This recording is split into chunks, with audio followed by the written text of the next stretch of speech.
오늘의 말씀 제목을 이제 좋은 아버지를 찾아서라는 말씀 주제로 이제 여러분들에게 말씀 전하게 되었는데, 어, 제가 이제 이스라엘에서 귀국을 하고 나서 그러니까는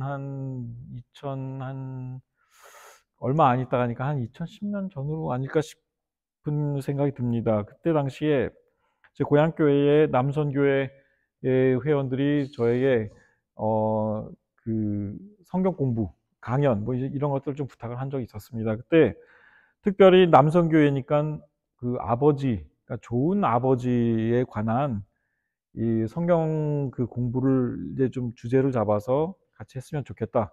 이런 그 요청들을 했었습니다. 그래서 저는 흔쾌하게 수락을 했죠. 그리고 성경 안에서 저는 쉽게 좋은 아버지의 모델을 찾을 수 있을 거라고 자신하고 있었습니다.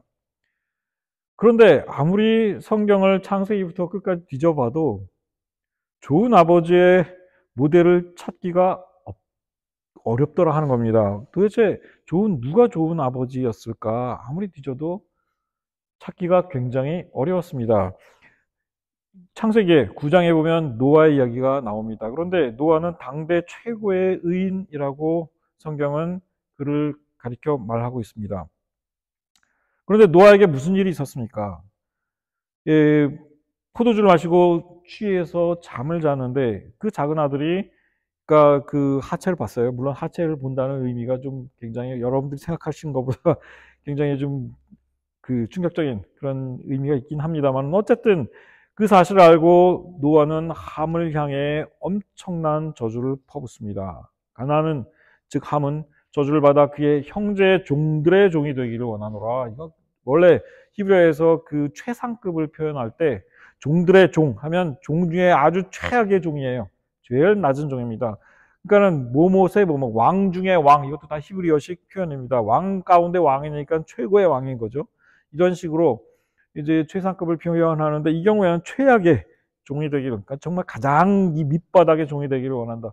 엄청난 저주였습니다. 아들과 아버지의 사이가 이런 모습을 보일 정도로 노아 또한 아들 함에게 썩 좋은 모습으로 나타난 것은 아니었죠. 자, 아브라함은 어땠습니까? 믿음의 조상이라 했던 아브라함은 어떠했나요? 아브라함 아들을 못 낳았습니다. 자녀가 없었습니다. 그래서 나중에 하갈이라는 이제 여종을 맞이해서 첩으로 맞이해가지고 거기에서 아들을 얻습니다. 이스마엘을 얻죠. 근데 나중에 이스마엘이 성장하고 나중에 이 아내 사라가 또 하나님의 은혜로 아들을 얻게 됐어요. 이삭이 태어납니다. 그런데 이스마엘이 이삭을 구박을 해. 그러니까 이걸 보고 사라가 참지를 못합니다. 그래서 안 되겠다. 아브라함 그 남편에게 막 이제 그 졸라대 가지고 이 하갈과 그 아들 이스마엘을 내쫓으라고 요청을 합니다. 우유부단했던 아브라함, 아내의 이 성화에 못 이겨서 결국은 어떻게 합니까? 하갈과 자신의 첩에게서 낳은 첫 번째 아들 이스마엘을 내쫓습니다. 성경 보면 아브라함이 아침에 일찍 일어나 떡과 물 한 가죽 부대를 가져다가 하갈의 어깨에 메워주고 그 아이를 데리고 가게 하니 하갈이 나가서 브엘세바 광야에서 방황하더니, 이렇게 되어 있습니다. 믿음의 조상일지는 몰라도 적어도 이스마엘에게는 좋은 아버지는 못 됐던 것 같습니다. 그렇다면 그의 아브라함의 아들 이삭은 어땠습니까? 성경 창세기 25장 보면 이삭은 에서가 사냥한 고기를 좋아하므로 그를 사랑하고 리브가는 야곱을 사랑하였더라. 이삭은 전형적인 편애하는 아버지였습니다. 아들이 맛있는 사냥한 고기를 가져다 주니까, 쉽게 말해서 아버지라고 맛집으로 돌아다니면서 맛있는 거 사주니까 그 아들을 편애하고 야곱은 저리 가라 해요. 야곱은 얌전하니까 어머니가 야곱을 사랑했어요. 집안일도 잘 도와주고 하니까. 우리가 많이 듣습니다.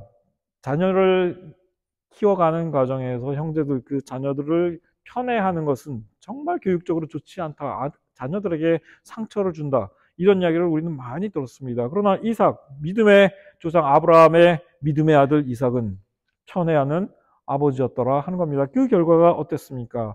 나중에 야곱과 그의 형 에서는 앙숙이 됐고 결국은 에서가 무서워서 먼 나라로 도망쳐야 했던 야곱의 이 어려움이 있기도 했죠. 나중에 다시 돌아왔을 때 자기 형이 자기를 죽일까 봐 굉장히 두려워했고 결국 한 사람은 아랍인들의 조상이 되고 다른 한 사람은 유대인들의 조상이 되는 이제 그런 상황에서도 지금까지 그 자손들이 아주 박 터지게 싸우고 있습니다. 자, 그러면 이 이삭의 아들 야곱은 좋은 아버지였을까요? 그 아버지를 보면 그 아들을 알 수 있다. 그 아들을 보면 그 아버지를 알 수 있다. 이런 이야기를 우리는 많이 듣습니다. 야곱은 12아들을 낳았죠. 자, 그런데 그 뭐야 야곱 또한 요셉을 굉장히 편애했었습니다. 그렇죠? 자기가 사랑했던 그러니까 그 외삼촌 라반의 집에 가가지고 거기서 결혼하게 돼요. 그런데 자기가 진짜 좋아했던 것은 언니 레아가 아니라 동생 라헬이었습니다. 그런데 그 라헬을 위해서 열심히 7년 동안 일을 했어요. 외삼촌을 위해서. 그래서 결국 결혼 허가를 받긴 받았는데 첫날 결혼식 날 봤더니 자기가 좋아했던 사랑했던 라헬이 아니고 언니 레아가 나오는 거야. 그러니까 막 항의를 합니다. 도대체 어떻게 된 거냐? 왜 신부가 뒤바뀌냐? 했더니 그 외삼촌이 참 이 외삼촌도 그렇습니다. 우리 풍습에 동생이 먼저 시집가는 법은 없다. 그러니까 언니가 먼저 시집을 가야 하는데 지금 이런 상황이니까 너가 7일만 나를 위하여 더 일하면 언니도 주고 동생도 다 주겠다. 뭐 이렇게 이야기를 합니다. 결국은 울며 겨자 먹기로 원치 않았던 언니 레아까지 다 떠맡게 되었죠. 그런데 문제는 여기서 끝난 게 아니고 야곱이 나중에 레아에게서 얻은 그 아들들, 그 다음에 그 나중에 라헬이 애를 못 낳아요. 한참 만에 결국 애를 낳았는데 결국 그게 첫 번째 아들이 요셉이었습니다. 그리고 나서 마지막으로 이제 그 베냐민, 딱 요셉과 베냐민 둘만 낳잖아요. 그런데 야곱이 마치 이삭이 자기와 에서 사이를 편애했던 것처럼 야곱도 자녀들을 편애합니다.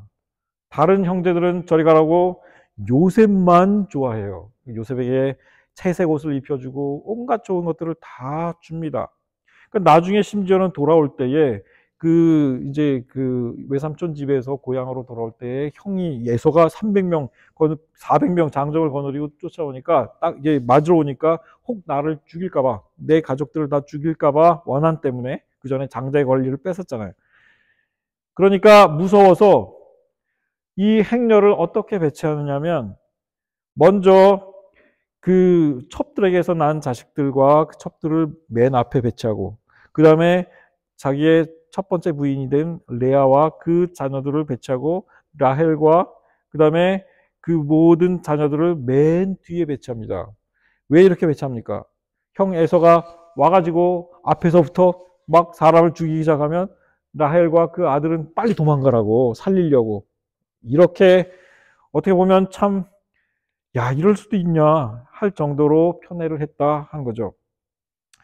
요셉 노년에 얻은 아들이므로 야곱이 이스라엘이 여러 아들들보다 그를 더 사랑함으로 그를 위하여 채색 옷을 지었더니 그의 형들이 아버지가 형들보다 그를 더 사랑함을 보고 그를 미워하였다. 성경은 이렇게 이야기합니다. 아버지의 편애는 형제들 간에 다툼을 유발하고 미움과 증오를 유발했습니다. 그러나 야곱은 그 편애를 멈추지 못했죠. 사실 모세조차도 좋은 아버지는 되지 못했습니다. 제가 여기에 본문을 가져오지는 않았지만 모세의 아들들은 아버지 모세가 어디에 있는지 잘 몰라요. 그러니까 아버지랑 함께 알콩달콩 가족을 이루어서 살아온 기록이 별로 없고 나중에 그 아들은 오히려 사사시대 그 후손은 잘못된 길로 가는 모습을 볼 수 있었습니다. 그런데 정말 최악의 아버지, 여러분들 최악의 아버지 모델, 그러니까 성경 안에서 정말 최고의 좋은 아버지의 모델을 찾기는 진짜 거의 불가능했고 최악의 아버지들은 아주 많았습니다. 근데 그 중에 최악 중에 최악의 아버지가 누구였는지 아세요, 여러분들? 바로 다윗이었습니다. 다윗 어떻게 최악이었을까요? 다윗이 자신의 충성스러운 부하장수 우리야 그의 아내를 범합니다. 밧세바였죠. 이 사건이 다윗과 그의 집안에게는 중요한 터닝 포인트가 됩니다. 하나님께서 이 다윗이 범한 죄를 결코 용서하지 않으셨습니다. 목숨은 그대로 유지할 수 있도록 살려주시긴 했으나 하나님의 징벌은 그의 다윗 자신과 그 아들들, 그 집안에 무서울 정도로 임했습니다. 이 사건 이후에 무슨 일들이 터졌습니까? 베달은 동생이었던 누이 동생 다말을 다윗의 장자 암논이 강제로 범합니다. 다말이 애걸복걸했어요. 아버지한테 얘기하면 우리를 결혼시켜 주실 테니까 제발 이러지 말라 했는데도 불구하고 그를 범하고 그리고 나서는 내쳐 버렸습니다. 다말의 친오빠였던 둘째 아들 압살롬이 이 사실을 알고 아버지에게 암논을 징계해 줄 것을 요청했으나 아버지는 아무 징계도 내리지 않았습니다.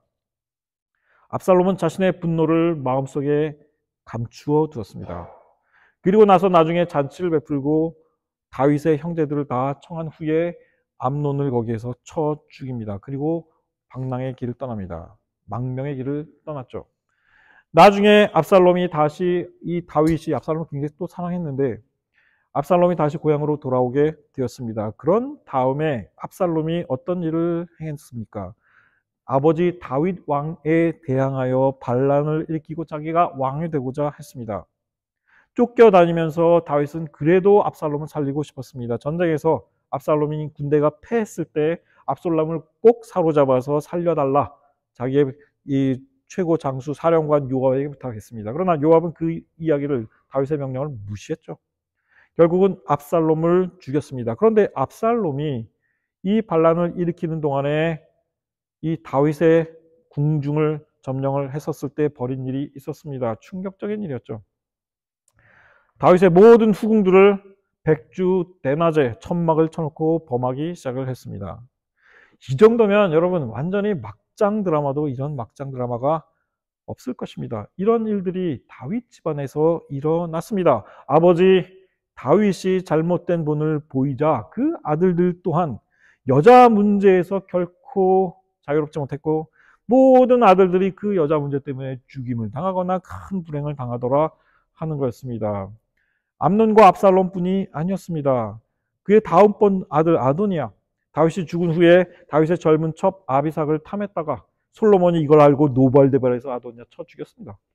벌써 세 번째 집안 내의 아들들이 여자 문제에 연루되어 다 죽임을 당했다 하는 겁니다. 그러면 솔로몬은 어땠나요? 솔로몬 마지막 그의 말년에 솔로몬은 수많은 이방 여인들을 아내로 맞이했고 결국은 열왕기서에 의하면 솔로몬이 하나님을 떠났다라는 평가를 받았습니다. 솔로몬 또한 여자 문제에서 크게 잘못되었고 이방 여인들을 데려다가 그들과 사랑을 나누면서 그들이 가져온 우상을 숭배하고 그들을 위해 우상을 만들기도 했다 하는 겁니다. 전도서의 저자요, 또 잠언의 저자요, 성경을 기록했던 솔로몬까지도 이 다윗이 잘못 보인 그와 같은 본 때문에 무서운 결과에 희생되었다 하는 겁니다. 다윗 결코 좋은 아버지가 되지 못했고 오히려 최악의 아버지가 되었습니다. 하나님께서 다윗을 들어 쓰신 이유는 다른 목적이 있었기 때문이었을 뿐입니다. 성경에 유명한 훌륭한 인물들이 결코 좋은 아버지가 된다는 것은 아님을 보여줍니다. 자, 실로 성소의 사사시대의 실로 성소의 제사장이었던 엘리가 있습니다. 두 아들 홈니와 비나스가 아주 못된 행위를 벌였습니다. 성전에 제물을 바치면 그걸 좋은 곳을 자기가 먼저 골라 먹었고 성전에 기도하러 온 여인들을 범하기도 했고 이런 일들을 벌였습니다. 그런데 이 두 아들을 제대로 교육시키지도 않았고 징계하지도 않았습니다. 이 때문에 엘리 집안은 하나님의 큰 심판을 받게 됩니다. 내가 그의 집을 영원토록 심판하겠다고 그에게 말한 것은 그가 아는 죄악 때문이니 이는 그가 자기의 아들들이 저주를 자청하되 금하지 아니하였음이니라. 자식들에게 제대로 징계하지 못한 이 엘리, 좋은 아버지가 되지 못했습니다. 좋은 아버지는 필요한 징계를 할 수 있는 아버지였다 하는 겁니다. 그렇다면 선지자 중에 선지자 사무엘은 어떠했나요? 사무엘이 늙었을 때 자신의 두 아들을 이스라엘의 사사로 삼아서 치하게 했습니다.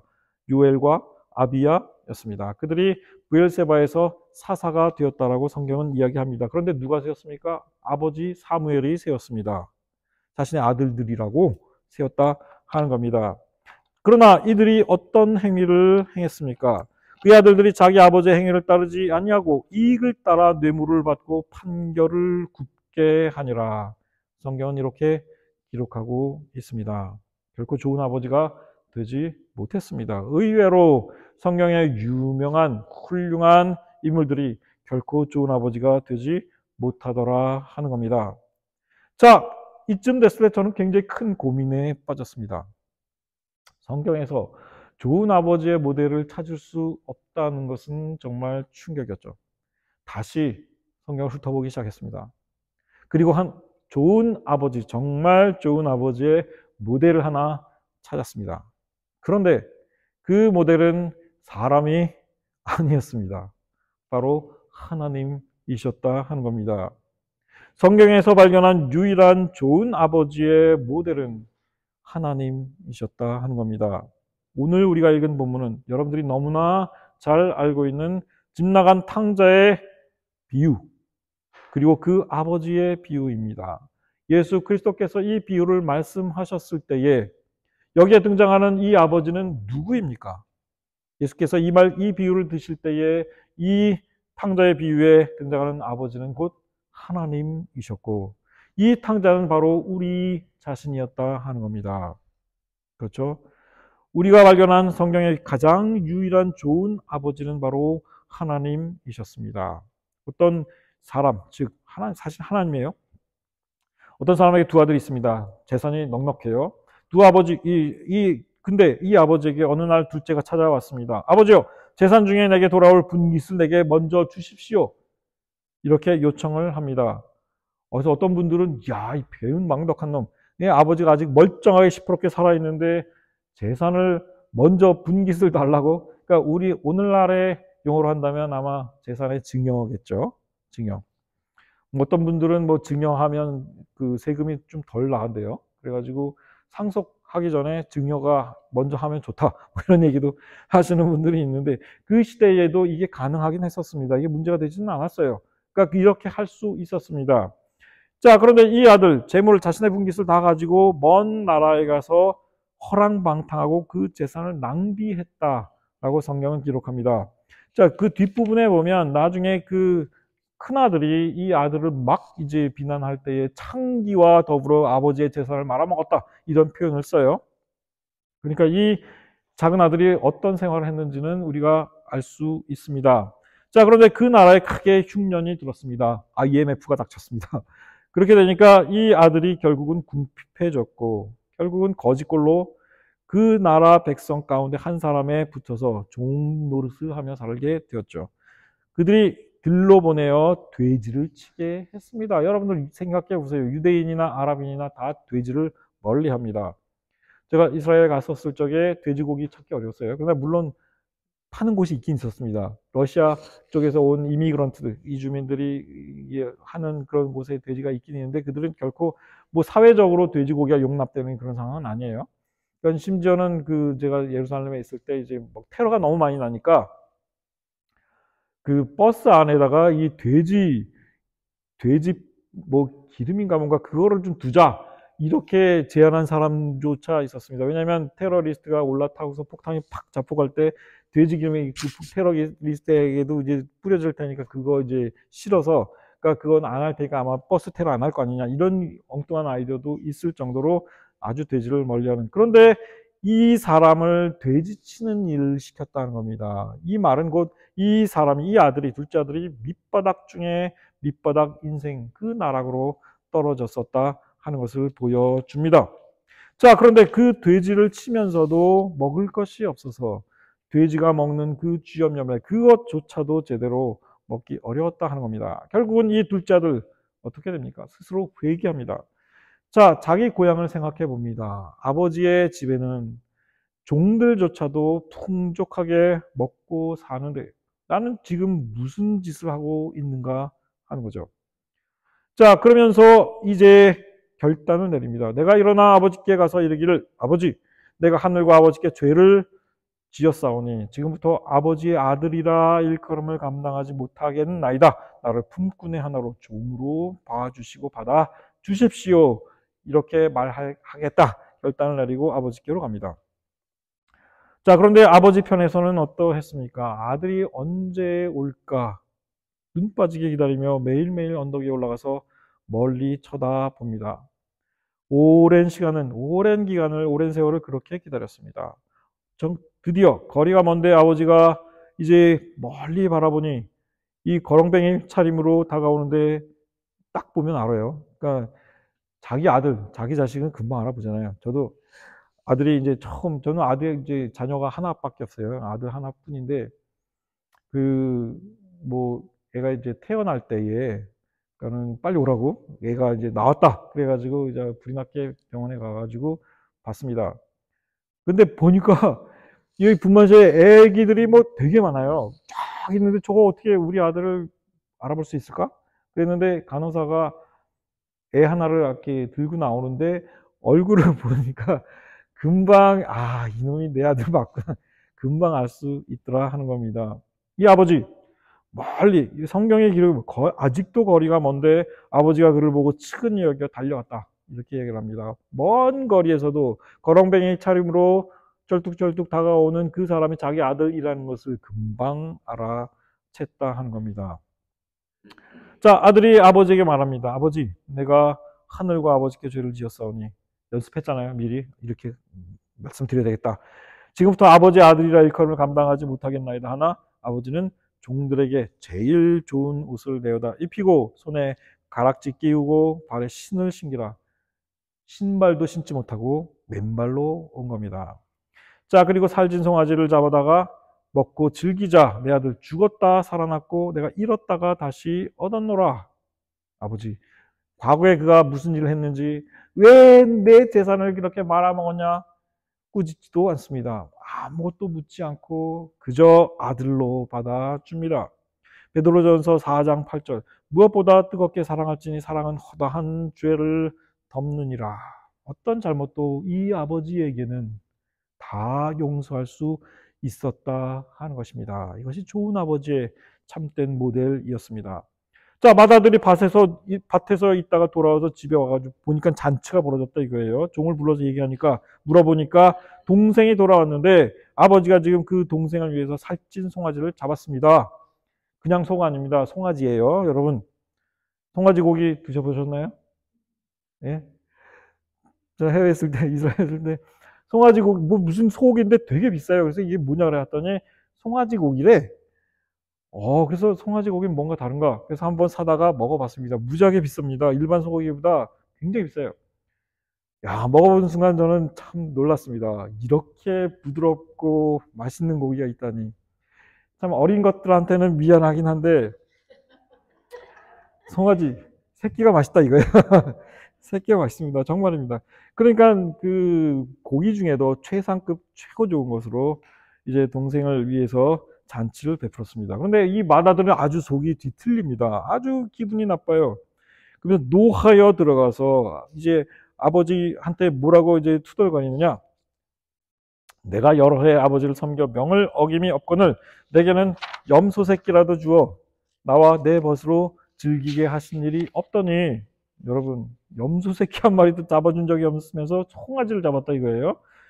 아버지의 살림을 창녀들과 함께 삼켜버린 이 아들이 돌아오며 이를 위하여 살찐 송아지를 잡으셨습니다.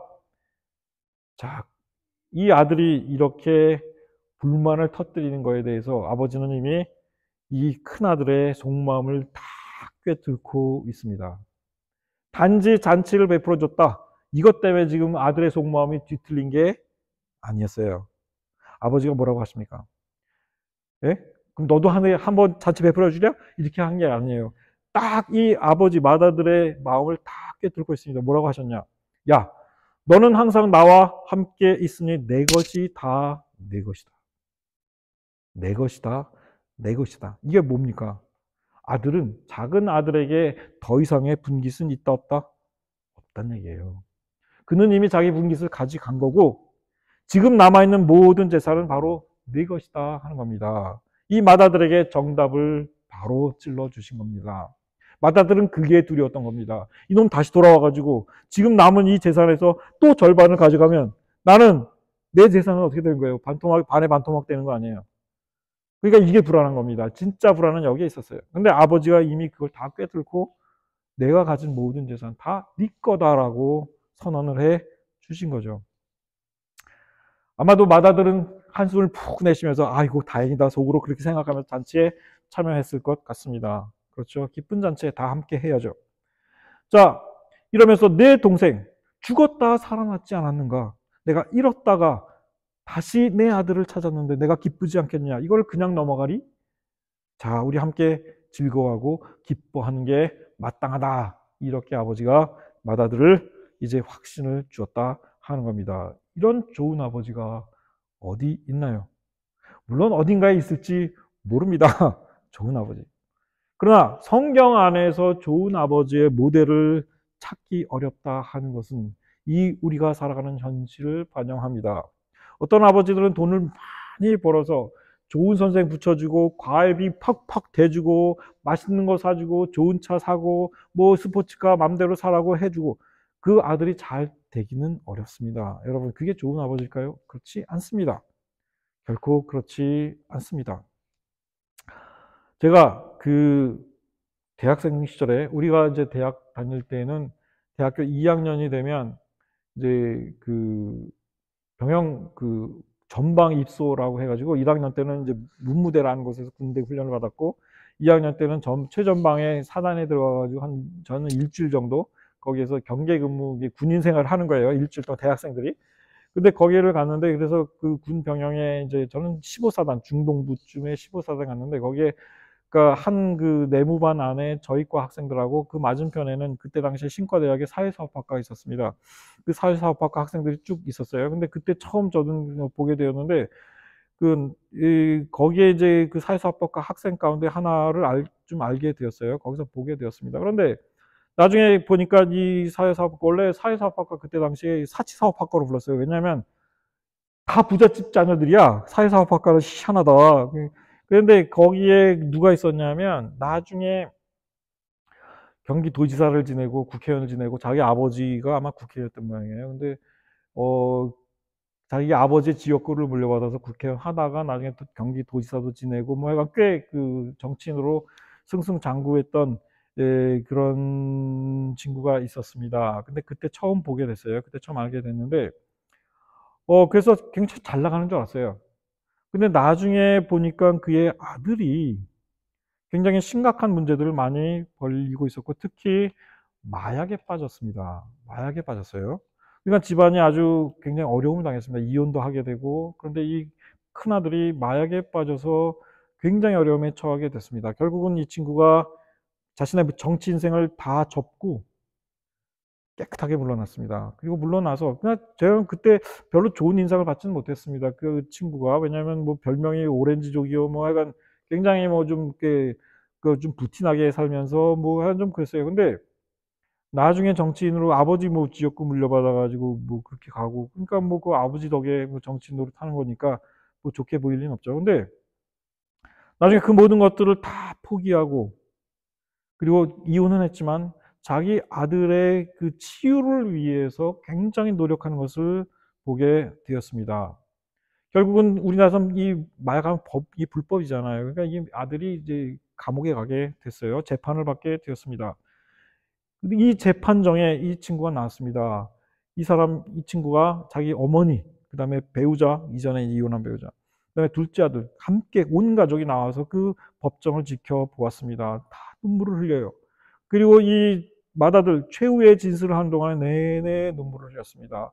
이 아버지, 또 그 가족을 바라보며 굉장히 많이 울었습니다. 그리고 지난 8월, 그러니까 감옥에 들락날락한 거야. 그냥 여러 번 그랬습니다. 그런데, 그러니까 그러니까 2023년 8월에 또 잡혀가지고 마약했다는 사실을 이제 잡혀가게 됐는데 이번에는 이 아버지가 직접 아들을 신고했습니다. 보니까 기사를 보니까 그래요. 그러니까 경찰에 자수하게 만들었어요. 그런 다음에 재판을 받게 된 그 상황이었습니다. 그러니까 필로폰 투약을 했대요. 그래서 스스로 이 아버지가 119 신고를 한 거예요. 근데 아들이 신고를 해달라고 또 부탁을 했대. 그러니까 끊고 싶은데 안 되는 거야. 그러니까 이 법정에서 이 아버지가 증언을 합니다. 이 판사들에게. 근데 그게 고스란히 신문에 실렸어요. 뭐라고 했냐? 아들 본인 스스로 끊기 어렵다고 판단했기 때문에 아버지 내가 직접 신고했습니다. 죗값에 걸맞는 처벌을 해 주십시오. 우리 가족은 피고인을 사랑하고 끝까지 포기하지 않겠습니다. 사회에 복귀할 수 있는 재활의 과정들을 끝까지 함께 하겠습니다. 피고인이 진심으로 반성하는 뜻으로 구속영장이 발부된 뒤 수원 구치소로 호송되는 과정에 얼굴을 가리지 않았습니다. 일부러. 스스로 재활하지 못했기 때문에 법적 처벌을 자처하고 성인인데도 보호자 동의 없이 퇴원할 수 없는 보호 입원을 원했다라고 기사는 기록하고 있었습니다. 피고인이 제대로 처벌과 치료를 받고 다 나온다면 우리 가족은 사회에 빨리 복귀할 수 있도록 끝까지 책임지고 가능하다면 뭐 다르크 공동체라 이게 아마 민간의 약물 중독 재활센터인 모양이에요. 거기에 본인이 원한다면 입소하게 해서 재활 과정을 받게 하겠습니다. 나는 그리고 마지막으로 이렇게 얘기했습니다. 아버지로서 아들이 긴 기간 수감 생활을 하는 것을 원치는 않습니다. 그러나 반드시 재활하기를 바랍니다. 아버지의 심정이 어땠을까요? 그러나 어떻게 보면 야, 이런 결정을 내린 아버지 정말 아들을 사랑했구나. 자기의 모든 정치 이력을 다 버리고 이 친구가 나중에 봤더니 교회에서 성가대로 열심히 봉사하고 있대요. 감리교례. 이름은 밝히지 않겠습니다. 자, 그런데 이때 아들이 마지막 이 피고인이 최후의 진술하잖아요. 거기서 뭐라 그랬냐? 가족에게 다시는 그러지 않겠다는 말을 너무 많이 했기 때문에 큰 의미가 없겠지만 이런 나를 자식 형제라고 포기하지 않은 가족에게 진심으로 깊이 감사드립니다. 주어진 죄값을 전부 치르고 사회에 복귀했을 때 당장 모범적인 사람이 되기는 힘들겠지만 사회 구성원으로서 최소한의 기본이라도 할 수 있도록 노력하겠습니다. 이렇게 최후 법정 진술을 마쳤습니다. 최근에 뜬 기사를 봤더니 우리나라 전직 대통령의 손자가 또 마약으로 또 큰 무리를 일으켰는데 나중에 봤더니 이 친구가 나가서 걔를 데려다가 다시 또 마약 재활 치료를 하도록 인도했다. 이런 기사가 뜬 걸 또 봤습니다. 육신의 아버지 완벽할 수는 없습니다. 그러나 육신의 아버지가 자신의 역할을 하는 것은 그가 정말 자녀를 위해 사랑을 품을 때입니다. 사실은 우리의 진정한 아버지의 모델은 하나님이십니다. 그렇죠? 세상에서 육신의 아버지가 된다는 것은 일시적인 관계일 뿐입니다. 저도 제 아버지가 있었고 저도 아들이 있습니다. 아버지가 돌아가셨을 때 저는 깊은 고민에 빠졌습니다. 우리가 바라고 소망하는 하나님의 나라는 무엇이고 사람이 죽은 다음에 어디로 가는가? 이 부분에 대해서 굉장히 많이 결국은 나중에 그것이 나의 목표의 동기가 되기도 했습니다만은 사실 여러분 사두개인들이 예수 그리스도를 찾아 논쟁을 걸었습니다. 7 형제가 있는데 그 맏아들이 이 아내와 결혼했는데 자식 없이 죽었어요. 근데 그때 형사 취수 제도라는 것이 이 유대인 율법 가운데 있었습니다. 즉 형이 아들 자녀 없이 죽으면 그 동생이 그 아내를 이어받아서 자식을 만들어 줘야 돼. 그럼 좋을 것 같아요, 남자들? 하나도 좋은 거 아닙니다. 나중에 재산도 나눠줘야 돼요. 쉽지 않습니다. 근데 둘째 아들도 아들을 자녀 낳아주지 못하고 죽었어요. 계속해서 7명 다 죽었대. 나중에 사두개인들은 하나님의 나를 믿지 않아요? 사후세계도 믿지 않아요? 그러니까 예수님 뭐 천국 복음 전한다고 뭐 떠들어대는데 한번 대답해 보시오. 이거예요. 이 7명 다 천국 갖다 칩시다. 그러면 그 천국에서 누가 이 여자도 죽었는데 그럼 누가 남편이요? 그럼 남편이 7명이야 천국에서? 예수님 뭐라 하십니까? 너희들이 성경을 크게 오해하고 있구나. 하나님의 나라에서는 시집가고 장가가는 일도 없다 하는 겁니다. 이건 무엇을 뜻합니까?